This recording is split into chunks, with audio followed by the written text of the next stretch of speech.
Rewarded people. My doorbell keeps ringing here. I know you guys can't hear that, but it dings on my side when people come in. But I wanted to get started and respect everybody's time, and obviously respect mostly my guests' time because they are 5 hours ahead of us. Is that right? 5 hours? You guys are 5 hours ahead of East Coast time, right? Of the East Coast, yeah. Goodness Correct. gracious. So it's really late there. So we'll speed through it, right? So we don't have to keep you guys up too late here. But listen, we'll get started, and appreciate you, and very grateful for joining us and sharing with the group here.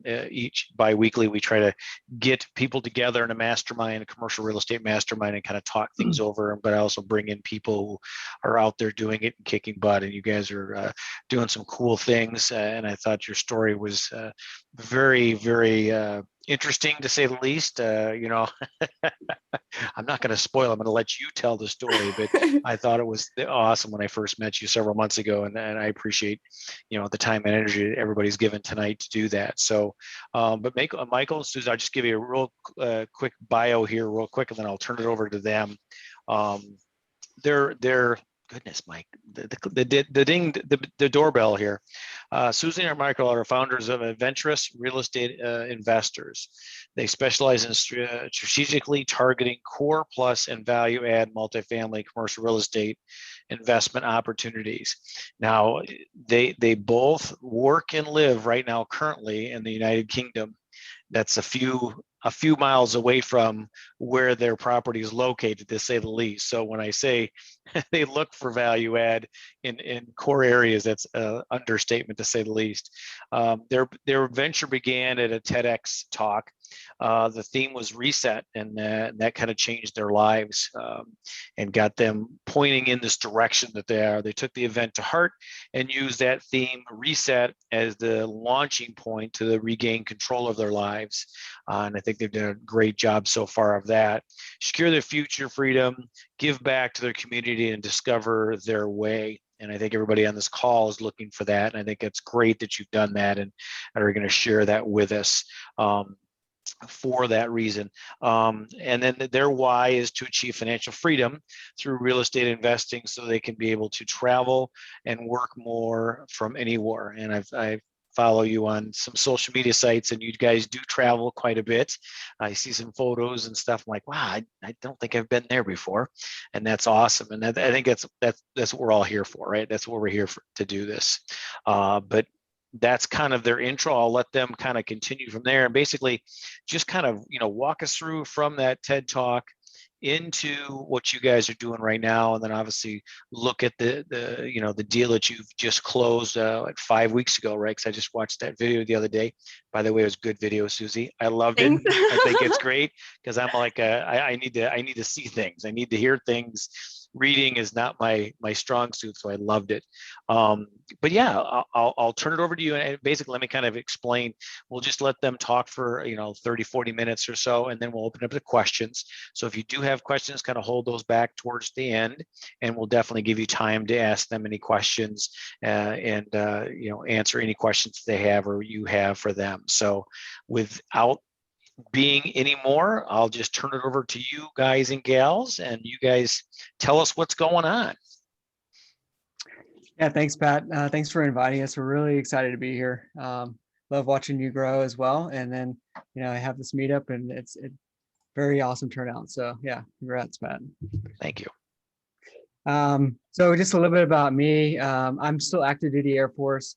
Currently in like a civilian status or whatever you want to say over here. I don't wear a uniform right now, or haven't in the last couple of years, because I'm getting my PhD at the University of Cambridge in biochemistry. So I was teaching at the Air Force Academy in Colorado Springs prior to coming over here. And now they deemed me fit to continue teaching. So they sent me to get a PhD over here. And then we'll be here for a couple more years, and then we'll be back in Colorado Springs. And I'll finish out my military career there. That'll be my last tour, and I can retire.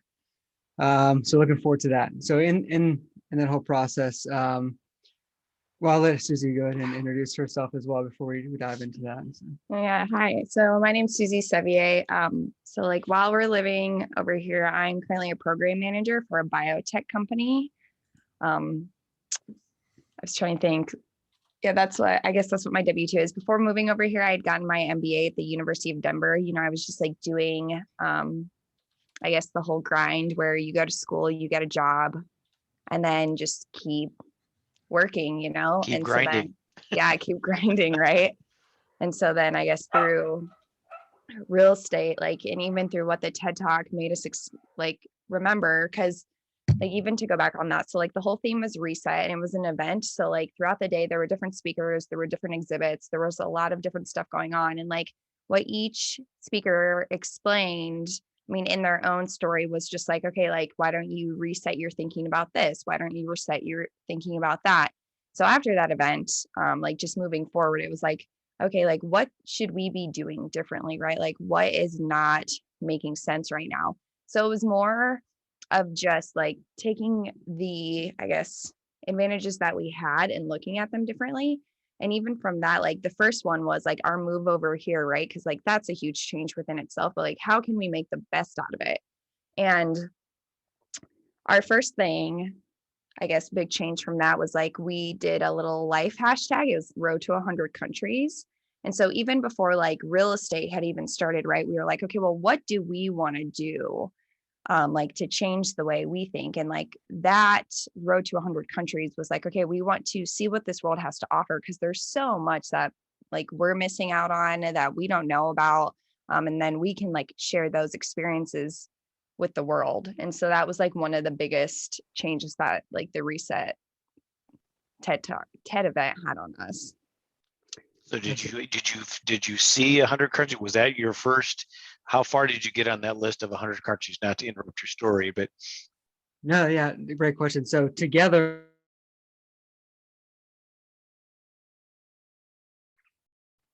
oops. The perils of being overseas. Yes, I was just gonna say, goodness, That's a beautiful picture to pause in, though. that is true. Looks like they froze mid-trip. Yeah, they they got to Somebody, like somebody get a Afghanistan. picture of that for them because that is a great picture. Seriously. Yeah, they Where we've snapped been it. to. It's blank. Can you hear There us? they are. There they are. There they are. okay. Let me switch to this tether from our phone. Give us a second. Sorry. We tried that's okay. snapping a picture of you. You guys had an amazing picture just staring at each other. It looked really good.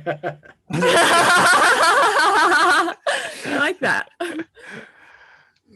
Sorry, the wind blows over here and we lose internet. So Yeah. I guess it's windy at midnight. You're usually Is not there- up we at come- this time, are you? Sorry about that. It's probably when they're doing service on all the lines or something. Everybody hear us okay now? Yep, I think you're our all video's set. lagging. Okay, cool. So yeah, the question was, have we been to 100 countries yet? No, we haven't yet. We've been to like 6 countries together.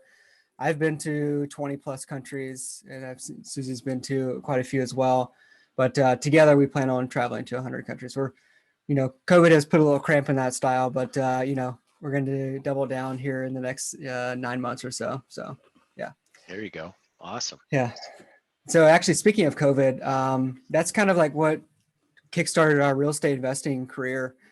And we were over, the first lockdown over here in the UK was pretty strict, and it was like over 100 days long. And literally, I couldn't even go to work at all. Like, even though now during the rest of the lockdowns, I'm able to go to work. But the first lockdown, I was at home. Suzy was working from home as well. And one of the things that allow us to be, I think, as successful as we are, is one thing we don't have is a TV, right? So we don't binge Netflix or anything like that, or Hulu or Amazon or whatever. We literally just read books all the time. That's kind of what our pastime is. And so we were reading a bunch of books during COVID, like during the first lockdown, and we decided, hey, we're reading the same books. Let's have like a little mini book club. And so we started like plowing through these books, and we got to this one book called Multiple Streams of Income. And the first part talks all about, it's by Robert Allen. And the first part talks all about, trading in stocks and things like that, building your income streams from stock trading, index funds, options, things like that. So we were already investing in stock market. We're like, cool, we already do that. Don't need to do that anymore. And then the next section was all about real estate investing. And I was like reading it. He put it in such an eloquent way that it made it seem very, very simple. And So we're It like, is simple, right? You just Yeah. send the letters out, It somebody is, calls like, you you know, up and you buy the thing, right? Exactly. That's what it is, right? Exactly. Yeah. Zero money down and, There you go. no time and all this stuff. Right. So I looked at Susie and I was like, we have to do this. This is a very powerful way to make money and to secure financial freedom. We need to figure out how to do this. And so we had the time. And so we just started the education process, listening to every single potential podcast that we thought was valuable and we can get value from, and just like literally hours and hours of while we were rowing or walking or running. The only other thing we could do during lockdown, we were listening to podcasts or reading books about real estate investing. So yeah, and then which led us to, I don't know if you want to talk about single family.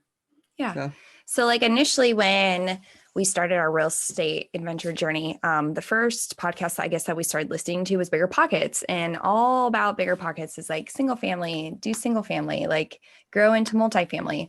And so through that entire process, we were like, okay, how can we figure that out from over here? Right. And then we read like David Green's book that was long distance investing. Yeah, long distance real estate investing. And we're like, oh no, okay. Like if people are doing it in different states, we can definitely do it from over here. So like we had chosen a market in Cedar Rapids, Iowa, and actually like set up the whole entire team, right? So like we were interviewing property managers, realtors, contractors and everything, just because we're like, okay, like we'll go the single family route and then we'll go into multifamily. Well, then we had 2 properties under contract and an inland hurricane went through. And needless to say, we could not get the financing because the contractors were like, okay, we are going to be busy working on like the community and our own homes. And we totally understood that, and that was fine. But like our goal was to do 25 single family homes and then sell them all and purchase into multifamily. So then we had to like look back and be like, okay, well, what are we going to do now? Right? We can't wait like a year for this city to rebuild itself. Like, what do we do? And that's when we were like, okay, we're going to just go straight into multifamily. And the reason we like were able to pivot so quickly was because one of the first conferences we attended was by like Bill Allen. It was, I'm pretty sure it was like over Memorial Day.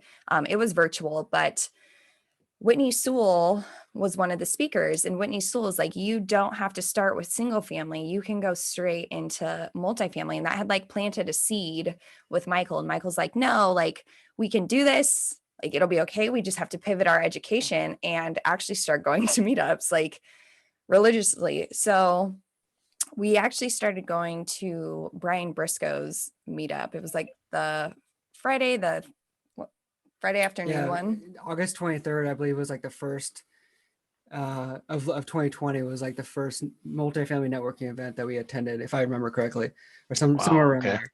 I think I've met everybody on this call, or most of the people on this call through that actually networking event. And so, yeah, and so we pivoted to that and we just started networking, and then we realized that everything was virtual, and it was a time for us to take advantage of everything being virtual. Because before this, nobody was really comfortable getting on Zoom calls, right? I mean, you know what Zoom was, but it wasn't as comfortable as it is now. Like this meetup probably wouldn't exist virtually. Everything would kind of be in person if COVID didn't happen, right? So because of COVID, I'm not saying that it was a good thing, but at the same time, like find the silver lining, right? And silver lining was that everything went virtual. Everything became more accessible to us being overseas, and we saw that opportunity and we went went all in, I guess, and took advantage of networking. That's kind of what really got us to where we are now. It's just the power of networking. That's awesome. Yeah, and I agree with that. It kind of have a span in what you said with the Zoom. I started this a year ago, but it was in a college here locally, and then I got to the point where people were telling me they couldn't show because they're driving from work. So I did do it to Zoom, and of course you had to sit there and explain what Zoom was, and oh my God, how do how do I unmute? But now you're right, everybody's grown into it so quickly. It's like, okay, because now you have to do it for your job, of some sort. So that's interesting. Yeah, absolutely. Yeah, and I was even Tad like something that helped us pivot also was that besides the meetups, like the conferences are really what helped, right? So like last year we attended 10 conferences, and that was because we were like, well, depending on how long like we have to be over here, you know, because you don't really ever know what the Air Force wants to do with you. Like we want to know what conferences are worth flying back to the States for. So we're going to try to attend as many as we can, right? Because like right now we could probably attend like one or two. Two would probably be like pushing it. But while they were all virtual, we were like, okay, we're going to attend them all. And so that's where like the 10 came in. But like you meet so many people, right? And gain so much knowledge because like on a podcast, even now people are like, oh, I multitask, like I walk my dog or I'm cooking or I do this. So I don't know if you're like fully taking in with like a conference and you're sitting there and you're like paying attention to the slides. Well, or at least that's what I do. One of the big things that stuck was that like people know you for like who you were, right? So like Michael's Air Force or scientist, and I'm like business or MBA or accounting because I used to be in accounting before I moved into program management. But they're like, the whole thing was they don't know you as real estate investors, right? So like even though you're into it and like this is what you're about, like you really need to change your identity, and you have to do that through social media, like for people to get to know who you are and what you're doing. And after we started sharing like, okay, we're getting into real estate investing, this is what we're looking for, this is why we're doing it, that's actually when like the hidden people, you know, that you would never expect to be a part of your journey, like came out. And one thing that we were definitely lacking living over here was like our boots on the ground. And that's actually how we met him. So Michael had been posting and I had been posting, and Michael's old classmate reached out and he was like, hey, like I am also in real estate. I recently left the Air Force. Like I'm a wholesaler and a flipper, but I want to get into multifamily. And we were like, wow, like, you know, the know, like, and trust factor is there, like, because we had already known him. And so that really was like a big piece that had helped bring us together, just because even through all these meetups, even now, but then too, like a big pain point for people is like partnership, right? Right. Like you have to be in these syndications with people. I mean, you can be in them for 3 years, you can do 5 to 7, but for the people who do buy and holds, I mean, you are definitely in these partnerships for a very long time. So you want to know these people like very, very well. And after that had happened to us, it was like, wow, like this has changed everything, right? Because now with Michael, like doing underwriting and like understanding that he was going to do broker relations, he could actually go and like start that process with the brokers, right? Because like without our boots on the ground, we're not going to be like, hey, we're just going to take a chance on this building. We're not going to look at it first. Like, I hope you. Here's the contract, LOI. Here you go. Yeah. Let me back up real quick. So the boots on the ground, the gentleman you went to school with. Now, what area in the States was he in? Yeah, so he's located in Oklahoma City. Okay, so and that was one of the areas you were looking at. So that kind of synced up right there when he said, "Hey, I want to do multifamily." We're like, "Oh man, rock and roll." Exactly, and one of the reasons why we're looking at Oklahoma City and like Tulsa, those markets specifically, was because of the higher cap rates, the higher cash flow, obviously, and then the less competition, right? It's just like solid, steady markets that produce, you know, a substantial amount of cash flow and not really banking that much on appreciation, right? So, you know, which is great now for the pending economic downturn or whatever is going to happen, however long the government's going to prop up this corpse of the economy, we'll see. But it's great, you know, because now if all else fails, right, and appreciation falls out the window, at least you still have a really solid cash flowing asset, right? So exactly, yeah, you're not betting on the appreciation. You know, okay, I bought it at 2 cap. Next year it's going to go to a 4 cap. We're going to make some money. That's true. Yeah. That's good. All right, so he met this gentleman. Of course, then you guys were just ecstatic. Now, had he dabbled in multifamily, or was he thinking about it? So he was thinking about it. He knows the power of it, right? So I just need somebody to be my eyes and ears on the ground. Like I could tell him exactly what I needed him to do at the property. We just need somebody to be able to do it, right? And so, you know, at that time we started building our systems and processes and putting together property walk checklist and things like that for him to go and take specific pictures, answer specific questions that we we couldn't answer by looking at the OM or looking at, what other documents that were provided by the broker. Yeah, Google Maps, trying to Yeah. get really creative. Yeah, Google Maps can only show you so much. It's not going to show you the Exactly. cars up on blocks because they usually are not there. Okay, and obviously it was a learning experience for him because he was learning basically because he wanted to get into it too. So you guys are helping each other at that point. Exactly. Mhm. Awesome. Okay. Awesome. Yeah. So at that point, now that we knew we had a boots on the ground partner, it was just at the very beginning, it was just, Suzy and I and him, and we were just like looking to take down some deals. And I'm in this veterans mastermind as well. And, we had talked to some people in there to maybe partnering with some deals, bringing some capital and things like that. And to be honest, like we were building the parachute, after we jumped out of the plane, like we had no That's idea the that best we way were to do doing it, that. right? Yeah, That's the best way to exactly. do it, right? Yeah. Because you'll probably Especially never get being Air around to Force. it, right? Yeah, we had no idea that we were actually doing it at the time. Now looking back, we were like, holy crap, like I'm glad we were doing everything all at once and trying to figure out as we went, because it is like this delicate balance, right? As you are trying to acquire multifamily property, it's this delicate balance of sourcing the deals, underwriting, but also talking to your investors to make sure you have the capital, because without the capital, you don't have a deal. Without the deal, you don't have a capital, right? Or vice versa, whatever. So now how You did have the capital, you don't have the deal, right? So, but Yeah, exactly. So at that point there, did you have a range based on, because you said you're doing something, so you're now all of a sudden talking to some investors and you figured, okay, this is the range that I can go out and comfortably have this guy go look for these properties. So you had that first, right? So you had an Exactly. idea of, okay, all right. Yeah, we had an idea of how much we could raise. And now that we know, when we first started looking, and now, after our first raise and things like that, what we actually thought we could bring, I'm glad we didn't get any of the first deals that we submitted LOIs on, because we wouldn't have been able to make the capital raise, to be honest. We'd have to bring other partners on. Okay. And I'll dig into that in a little bit here in a second. But yeah, we just started submitting LOIs on properties, and then we started building our team, and then I ran across this gentleman named Cliff Luber, which ended up being our other capital partner, and also coming on to help with other things with asset management, things like that. And then we were looking for properties together, and we brought him on because he was like, well, I can raise X number of dollars. I was like, cool. Between Suzy and I and our boots on the ground and Cliff, like we can figure it out.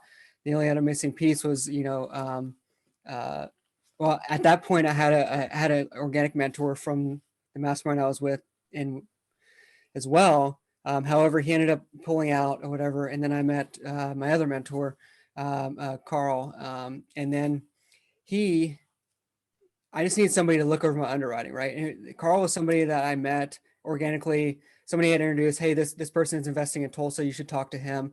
And so we had connected and talked, and then I continued to follow up with him, every couple of days via email and talk about things happening in the submarket, or specific submarkets in Tulsa or in Oklahoma City, just things happening in Oklahoma, or just general things. And then we built an organic relationship that way. And he was just there to kind of look over my shoulder, make sure that the underwriting was, solid and things like that. And so we had this team going forward. And then, when we realized that I don't want to, I feel like I'm jumping too far ahead. Sorry. But no, take your time. That's okay. started We've got all submitting night. It's only 7:00 here. Oh, I'm sorry. It's a little later for you guys. Sorry. But yeah, I was just saying we started submitting LOIs and stuff like that. And because we were continually submitting LOIs with the same brokers, we kind of built some rapport, right? We had, and for the people, the aspiring investors out there, one of the things that I did when I was reaching out to brokers, this is a little tip for everybody, is I built a cover letter.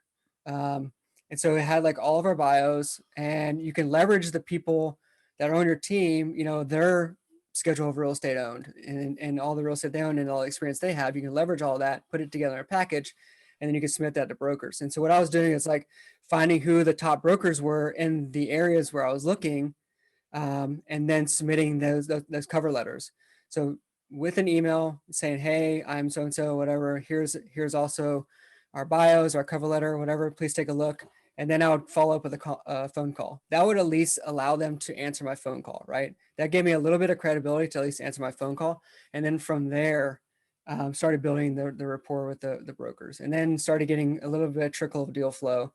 And then started submitting LOIs, which then increased the deal flow even more because they knew that we were serious and we'd actually submit LOIs. We'd go tour properties. Well, our boots on the ground would go tour properties and things like that.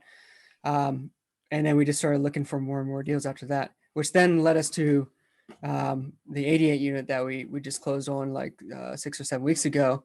And that came from one of the brokers that we had submitted previous LOIs with. He knew the team that we were bringing. He knew that we were serious and that we can close on a deal because he actually transacted with one of our general partners on some other deals as well. So that brought a lot of credibility. We were kind of courting this property for a long time. I had underwritten it. We had walked the property back in like, I think it was like September. And once the September financials came out, like it wasn't where it needed to be when we first saw it in September. But when the September end of month financials came out, we realized that, okay, this property is being stabilized now. Okay, there's a potential for, some agency debt on this. So some long-term financing at low interest rates, right? And I was like, I looked at it again, underwrote it again, still wasn't at where I wanted it to be. And then the preliminary October financials came out. So this has been like several months now that we've been looking at the same property. Otherwise, we've been also looking at other properties, submitting LOIs and things like that, but also circling back on this property. And the October preliminary financials came out and it was still stabilized. It was 2 months trending stabilized. So stabilized in the eyes of like Freddie Mac or Fannie Mae means 90 days at 90% occupancy. So it was 2 months at that point, 60 days. So we knew, okay, by the time we closed, if it continued this trend, then it would be at least 90 days and we would go ahead and close.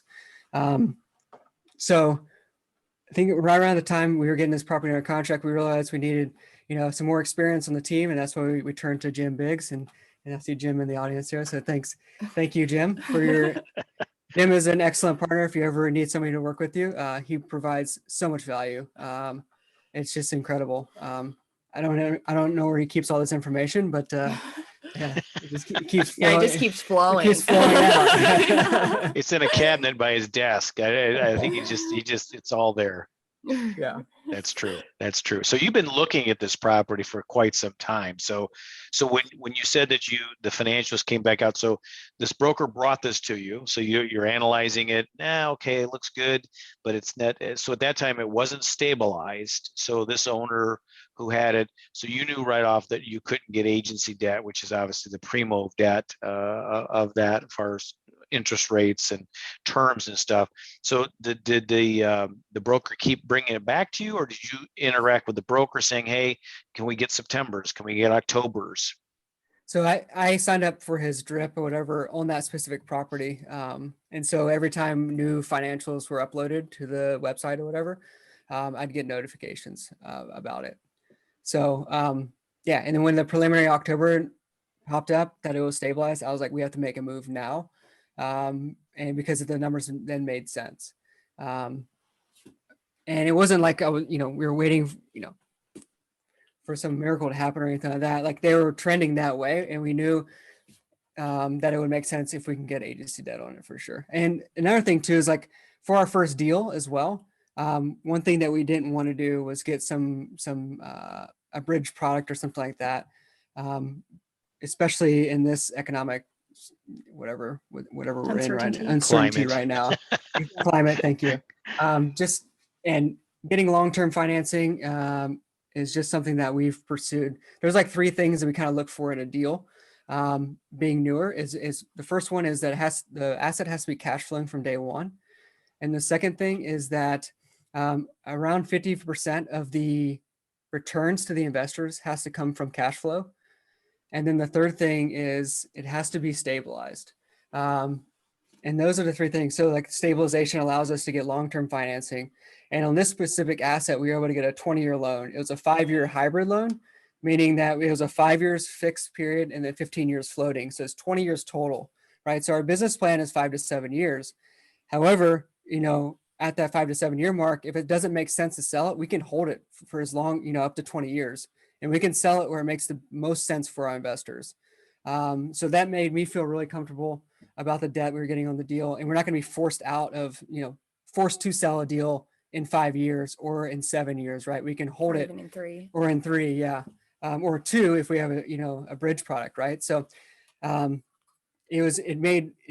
reduced the risks for our investors and reduced the risks for me, and made me feel really comfortable about the deal. So Oh, that's cool. Okay. So you went in there with the thought of, okay, long term, whether you were going to save it, hold it 5 to 7 years because of the advantage of not having, okay, we got to sell in 3 years, we got to sell in 5 years. That way you opened up yourself a little bit more opportunities. absolutely, yeah. Okay. A question that you said, that I've never heard anybody say this. You said cash flow from day one, and I think that's that's what I shoot for too. I think back in the 2020 crash or 2008 crash, people, they didn't do that. Oh, appreciation. I said, wow, good luck with that. But you mentioned 50% of the returns to the investor comes from cash flow. Kind of break that apart a little bit for me. What does that mean, I guess? Yeah. So if you're targeting a 5-year exit, just for example, if you're targeting a 5-year exit and it's projected to do a 2x equity multiple. So, if you put in $100,000, you get 200,000 at the end, right? 2x. So 100,000 of that is going to be coming, or 50,000 of that total return. So there's 100,000 total return that you're getting back. So 50,000 of that is coming from cash flow. So in that From specific operation is example, the property, not the appreciation. exactly. Okay. So That's what I figured. The average cash on cash return would be 10% in that case there for a 5-year hold. Okay. Yeah. And I think that's a great way to do it too, because you're not waiting for the appreciation. It's a good, strong cash flowing. Okay, great. Thank you. I appreciate that. Yeah, so it's tough. It's tough to find deals like that, especially in the Sunbelt states and things like that, where there's a lot of appreciation you're banking on, right? So, I mean, over 40% is solid still, I think, in my opinion. So like 45 to 50% is solid, because it is hard to find 10. If you're doing a 5-year business plan, to find something that's cash flowing at 10% is pretty tough. Yes, Yeah. it is. I think my spreadsheet's broken every time I do one. It's just the formula's got to be broken somewhere, and I spend half the day trying to figure out why the formula doesn't work. But the formula is not broken. But that's good though. But obviously, that's the market you're in as well. Like you talked about the cash flow, the Midwest, and that is true. That's good. All right, awesome. So now you put in the offer on this. You said, oh my God, it works, right? Everything went green on your spreadsheet, or you figured out, well, the formulas aren't broken. Wow. Now what, right? What kind of, what's the next step there?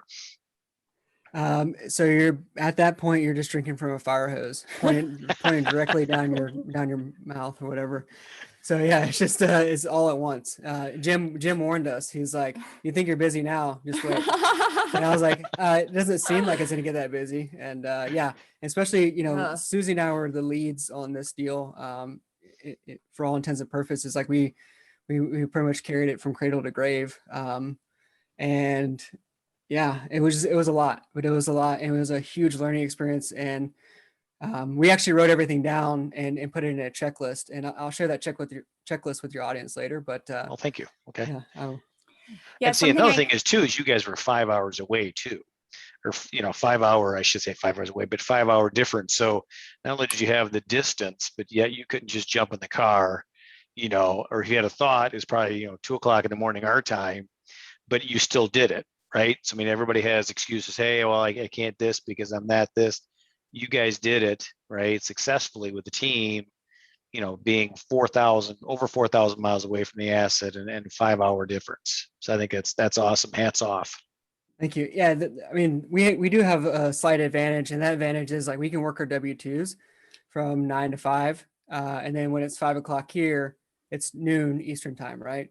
So it's afternoon. So now we can work 5 to midnight, and capture the evening or after lunch until people are done working on the East Coast, right? And even longer on the Pacific Coast, right? So, yeah, so we do have that advantage. I mean, oh yeah, okay. That also, minimizes the amount of sleep that we get, but if we need it, we can leverage that for sure. So.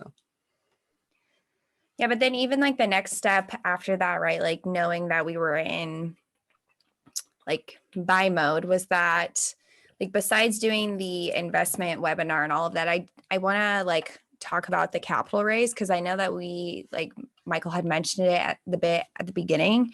So like when in your first deal, because I'm sure there's like a mix of people here, but like you think you have an amount that you can raise. But what I found through this experience was like asking yourself, like, how do you actually know that you can raise that, right? Like, do you have soft commits? Like, if you do have soft commits, when was the last time that like you actually reached out to your passive investors to see if those soft commits were the same, right? Because so much changes in so little time. So like when Michael and I and our other partner were submitting LOIs at the beginning, we thought that we could raise the capital, and so did he. We're like, okay, we can do this. But then when it came to this deal, that's when we took that step back and we were like, wow, like we definitely need to be asking like more open-ended questions to our partners. I don't know why that's hard to say, but it is. And so and the reason I say that, and I'm fine with sharing it. So during the experience, we had to raise $1.75 million, and we all had an amount that we thought we could share or raise. And one of the partners was supposed to bring $500,000, and we all came together one day. It was like 3 days after the webinar, and we're like, cool, like we have over $1 million, like we're past that big hump, like this is great.